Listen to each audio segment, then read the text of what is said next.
Let me begin by saying how much I am in love with our faith tradition. Only in this very special religious community can a group of like-hearted individuals come together to celebrate and honor a very diverse theological and spiritual set of thoughts and practices. It's the only space I've ever been in, at least where I've been welcomed in, where the light of the Advent wreath, followed by the first candle of Hanukkah, is lit, and we honor all while honoring the longest night of the year and the light that surely will return, winter solstice. This special faith movement allows us to hold multiple truths at the same time by stressing the importance of collective relationship over individual righteousness.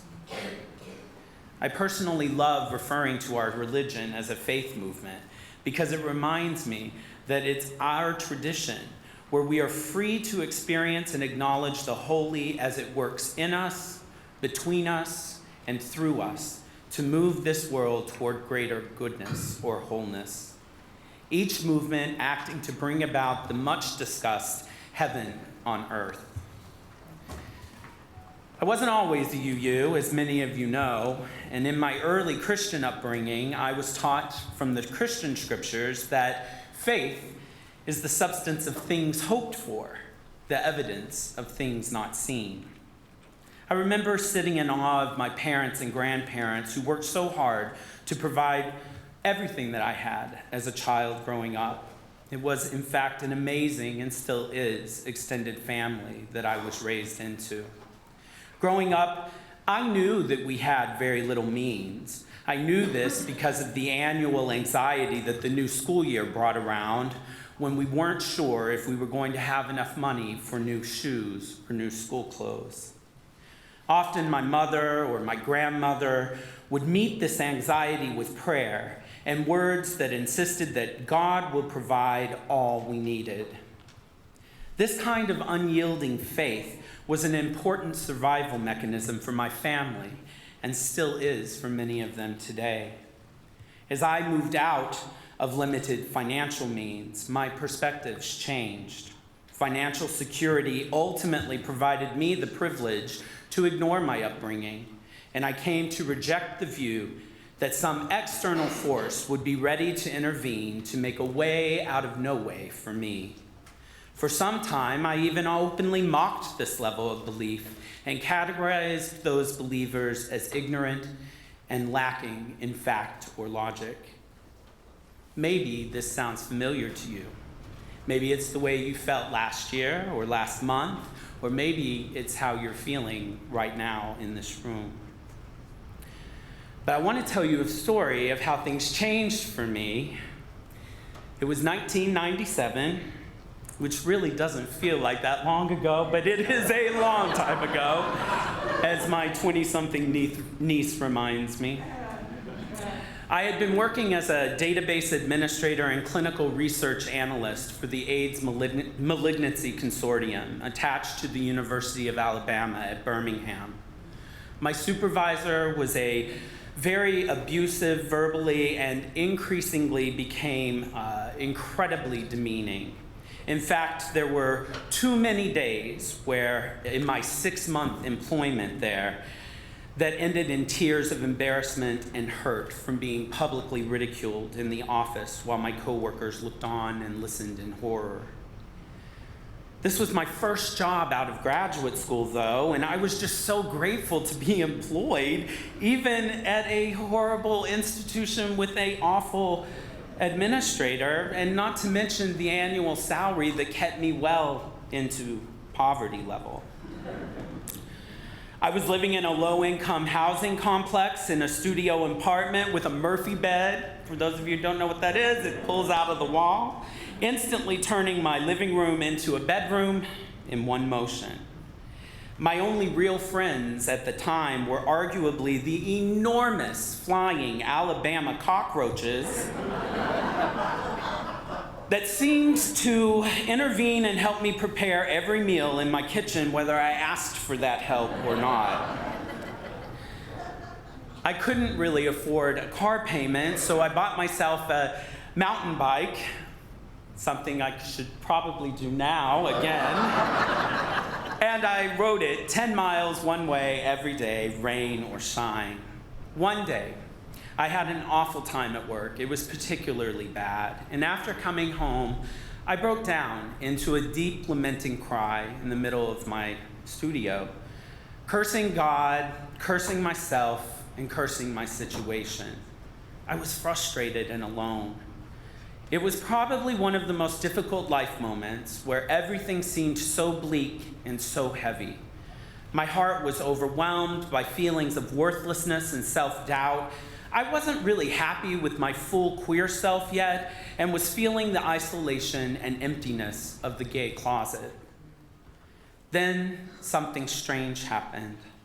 In the middle of my cry and my deep ask of prayer, I was taken back to my childhood.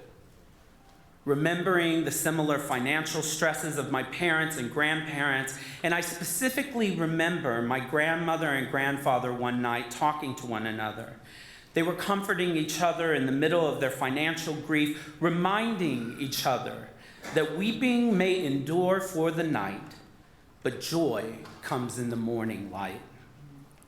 That powerful psalm from the Hebrew scriptures resonates with my now UU heart, because for me, it echoes the truth of this solstice season. Darkness may stay for the longest night, but light will undoubtedly dawn again in the morning. This is faith, my friends. It is finding a way to move through this world even when we do not know the outcome.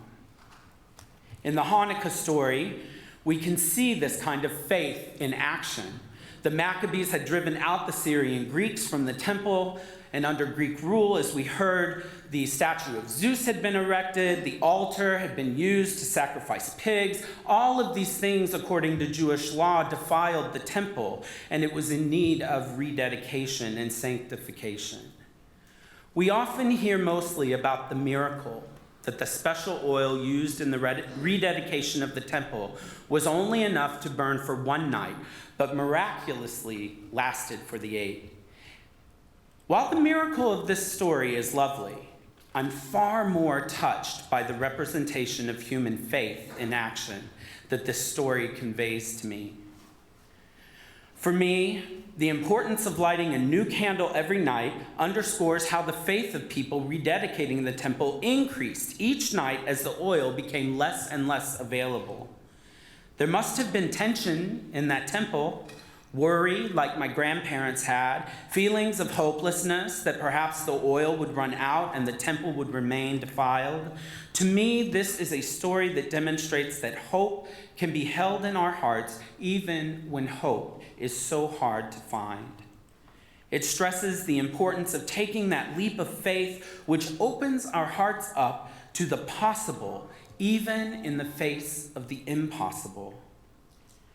We light the candle because we have the faith the oil will last, even if we don't know it will. It is in that action, the action of lighting the candle, that our faith opens ourselves up to hope. This brings me back to me in the middle of my floor in Birmingham, where all hope was lost. I cried myself to sleep that night, deeply mourning a decision that I had made in my heart. And I got up the next day, I typed a letter of resignation, and I rode my bike into the office. I kept that letter in my drawer for 4 weeks while I called every recruiting organization I could find, desperately seeking and wanting to be hired and moved from a city that had become so beloved to me.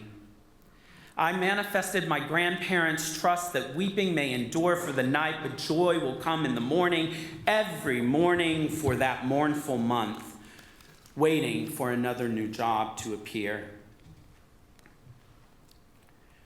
This was my own faith in action, And while I acknowledge that my white, male, educated, privileged existence had much to do with me finding a position in a single month's time, it was still an act of faith that coaxed me from my defeated state in the middle of my studio apartment to one of triumph in a new job with benefits, making much more than the job I had in Birmingham.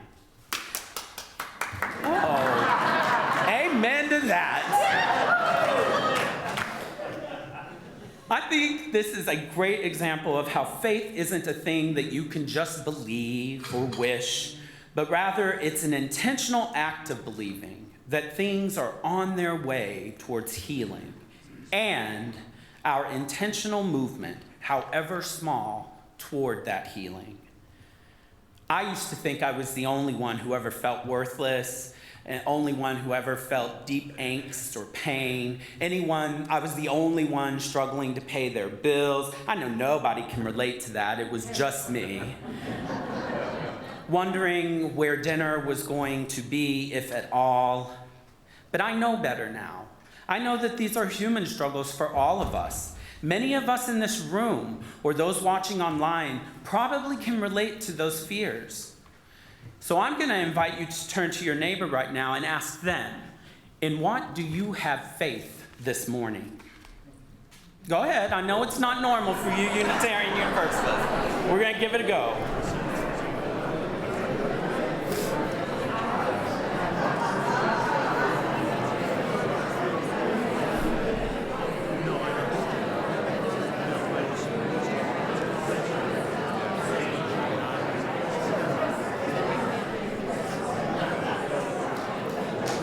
Now, I know this practice is not one that we as Unitarian Universalists usually do, so I'm going to call us back together again. Because as UUs, you know we could talk for an hour just among ourselves. But I suspect people have things to do today. Now, no one was up here to ask me this question, but of course, I'm going to give you my answer. And that answer is that now I stand here as a minister in the Unitarian Universalist tradition. And while I have largely rejected my Christian teachings of a deity that is playing chess with my life, I do not believe that is something that I have relinquished. I also do not believe that there are mystical fates controlling the weaving of our destinies somehow.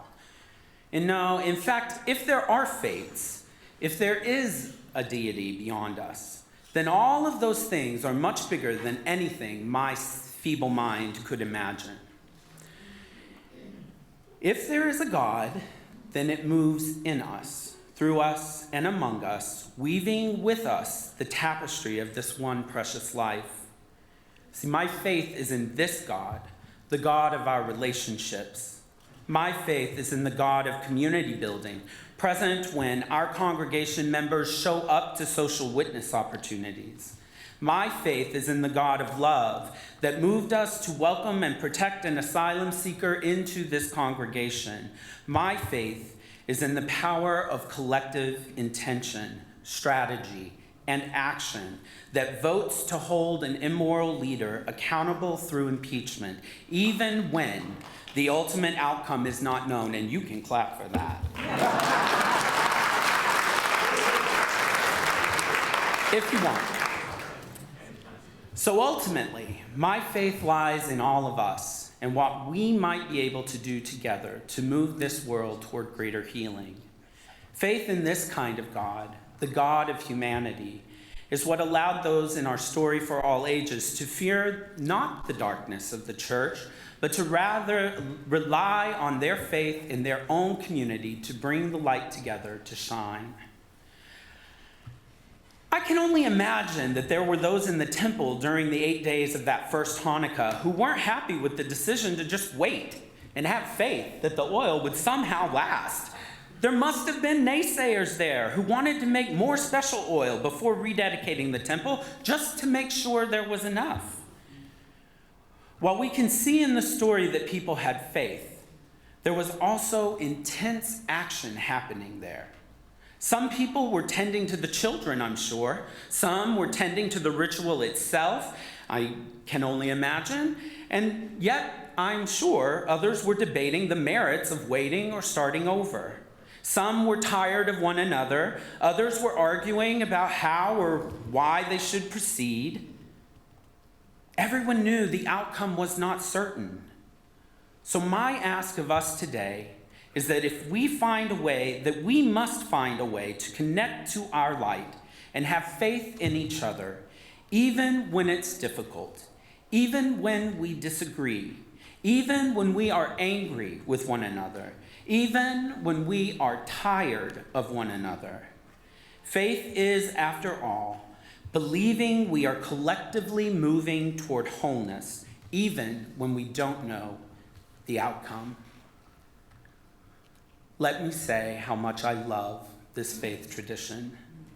Only in this special religious community can we combine stories of miracles from the birth of Jesus for Advent to the unending oil of Hanukkah, and yes, the returning light of winter solstice to inspire our own faith. While it is more apparent in this holiday season, I believe we honor these stories every week when we choose to light the symbol of our faith, the chalice. We light it as a reminder that the holy, the combined light of our individual worth and dignity can come together in love, at least for an hour or longer, to inspire, comfort, and challenge us. It is in honoring the collective light in this season and beyond that we will be able to be the change that we want to see in this one precious life. May we be the ones to let our light shine through faith in action.